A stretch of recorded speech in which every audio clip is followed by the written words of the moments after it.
What's good, YouTube? My name is Kevin O'Neill, and in today's video we're going to talk about why I'm investing $3,000 a month into the stock market and how you guys can do the same even as a beginner. If you guys want to support the channel or watch more videos on entrepreneurship, drop me a like on the video, leave me a comment below, and subscribe to the channel. With that said, I'm going to hop right into the questions and explain to you guys why I'm investing $3,000 a month into the stock market and how you guys can do the same. What made you start investing, and why do you believe it's important? I personally believe it's the easiest way to become a millionaire. As a business owner myself, the investing is significantly less risky when building wealth. Start investing your excess income into the stock market where you have almost a guaranteed 8 to 10% on your money versus throwing it into a business that could fail tomorrow. If someone is brand new to investing, what's the biggest misconception they might have? I think with social media nowadays, people see so many get-rich-quick schemes, and I said it in one of my other videos, but this is impossible, especially with investing. There are people that have gotten rich overnight with crypto and futures trading,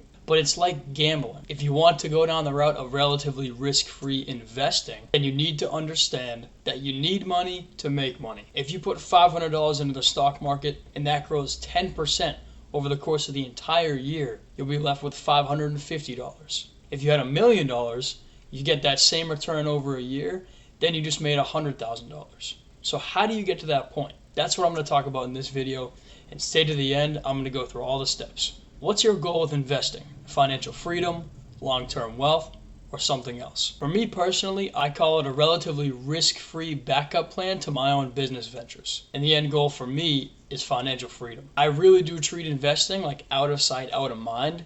My main income source is my business, and whatever excess income I have, I throw it into the stock market. So now we're going to go over the basics of investing. What is an ETF? And why do you focus on them instead of picking individual stocks? An ETF stands for Exchange Traded Fund. It is an asset class that combines a bunch of companies. The idea with an ETF is that it's much less risky than an individual stock. With an ETF, like the S&P 500 for example, you have a combination of the top 500 performing companies in the United States. So Tesla's in that group. If they drop 50% one year, they have 499 other companies to basically hedge the bets. That is why it's an average return of 9%. Investing in ETFs takes a lot of the risk away when compared to investing in individual stocks. They work well with my personal investing strategy because I don't have the time to sit there monitoring the markets all day. Why is the S&P 500 your main investment choice? Over the last 150 years, there's been an average annual return of 9.38%. The S&P 500 has a great track record and has continued to increase recession after recession. And when you look at numbers like that over the course of a long time, it just screams longevity and security. What are the benefits of passive investing versus active trading? To a beginner's eye, you might want to start day trading because you could make a lot more money doing that. That's true. But you can lose a lot more as well. I think everybody along their investing journey has tried day trading, crypto trading, futures, options. I've dabbled in a few of those things. I've made money, I've lost money, but it takes time, it takes effort. You're anxious the whole time watching the market go up or down. And if you have a full-time job or you run a business, it's going to be impossible for you to stay on top of those things all day. And in my opinion, day trading or anything along those lines is glorified gambling. How much money does someone really need to start investing? If you think about investing as more of a mental game, then even throwing your first $10 towards that is going to get the ball rolling. Now, over the course of 30 years, that's not going to do much. But maybe it's $10 the first month, $50 the second month, $100 the third month, and then you're doing a couple $100 a month into the stock market. You see the price going up, you see your investment portfolio increasing, and then you'll want to invest more. It really is a mental game, and a lot of people quit before they see the results. What's the best brokerage or platform to use for beginners? I personally recommend Robinhood. You can download it on your phone.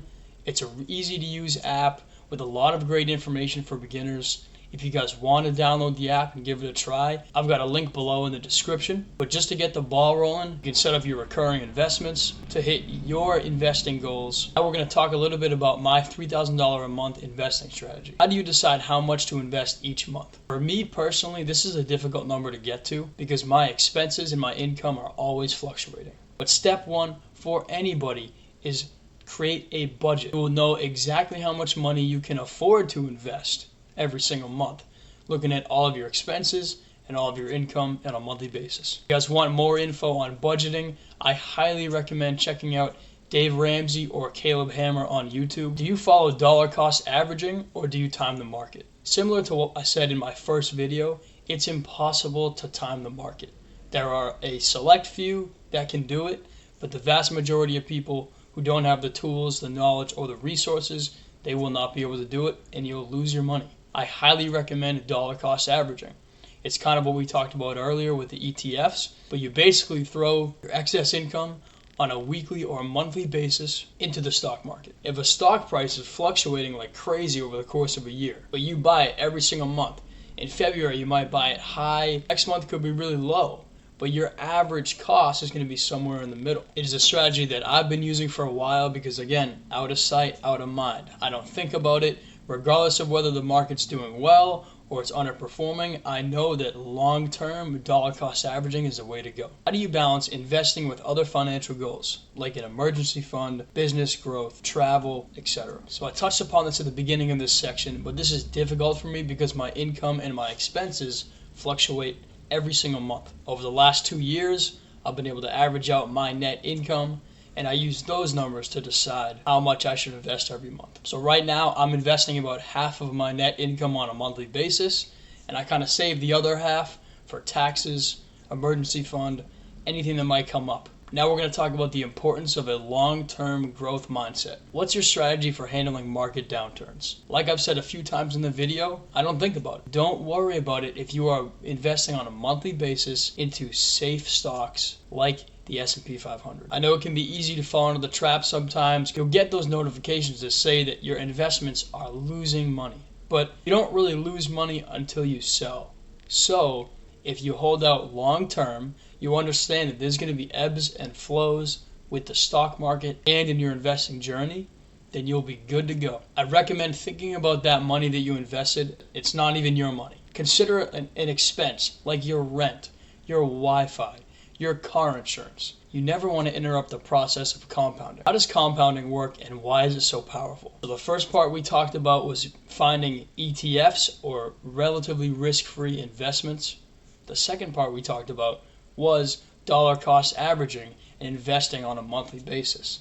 Now the fun part is compounding. I'm going to show a clip on the screen of a compound interest calculator, what my portfolio is projected to be in about 30 years. If I invest $3,000 a month for the next 30 years, it will be roughly $6 million. The flat curve in the graph is the amount that I've contributed to it. So the exponential bar right above that, that's compounding right there. You can see as time goes on, that top line separates more and more. That's what you need to look for when you're investing. And that's why it is so important to have time in the market versus trying to time the market yourself. And one of the last parts of this video is my advice for you beginners who are just starting out with the process. What are the biggest mistakes new investors should avoid? Guys, you need to stick to your budget and your investment goals. Like I said earlier, think of your investment as another expense that you have to pay on a monthly basis.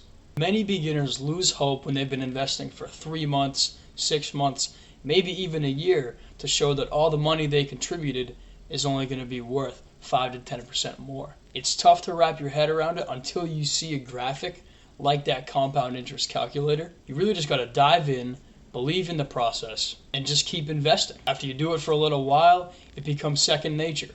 You have your recurring investments already set, you're not even thinking about it, and then you can kind of shift mindset to how do I increase my income so I can invest more? If you increase your income from $3,000 to $5,000 a month, you use that excess $2,000, throw it into the stock market, you are going to get to your goals so much sooner, and that's what I plan to do as well. What's the simplest way for someone to start investing today? Guys, I touched upon this earlier in the video, but Robinhood is a great platform for beginners. You can do everything right on your phone.